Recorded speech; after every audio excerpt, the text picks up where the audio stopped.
कांग्रेसी चमचे भले ही अपने कथित अर्थशास्त्री पीएम को शानदार बताते हो, लेकिन आधुनिक भारत का ये सबसे बड़ा झूठ था।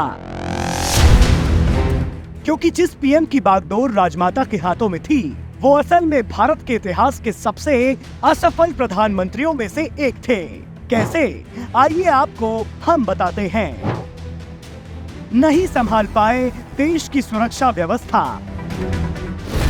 पीएम का काम होता है देश के लोगों की और देश की सीमाओं की सुरक्षा करना, लेकिन कांग्रेसी पीएम मनमोहन सिंह की सरकार सुरक्षा तो छोड़िए, एक प्रॉपर्टी डीलर की तरह भारत के सियाचिन को डीमिलिटराइज कर पाकिस्तान को एक थाली में सजा कर देने को तैयार हो गई थी।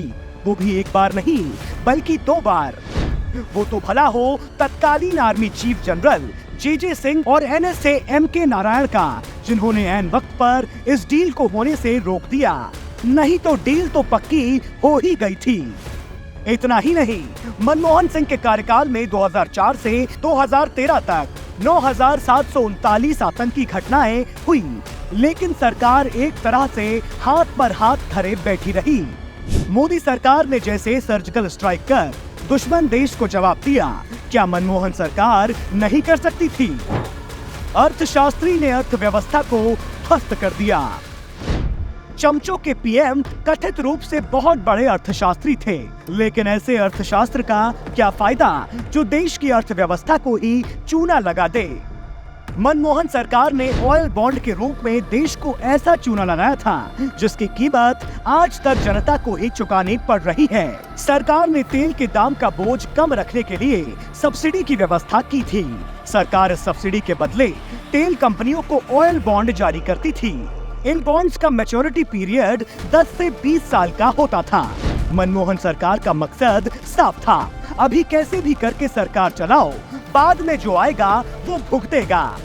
मनमोहन सरकार ने अपने कार्यकाल के दौरान 1.31 लाख करोड़ रुपए के ऑयल बॉन्ड्स तेल कंपनियों को जारी किए थे, जिसे साल 2026 तक मोदी सरकार को ब्याज सहित चुकाना है।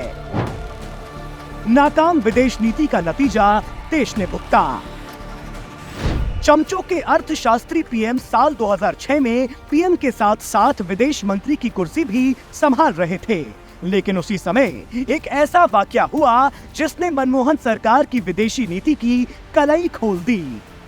दरअसल साल 2006 में भक्ति सागर नाम के भारतीय शिप को उसके 25 क्रू मेंबर्स के साथ सोमालिया के समुद्री लुटेरों ने हाईजैक कर लिया था।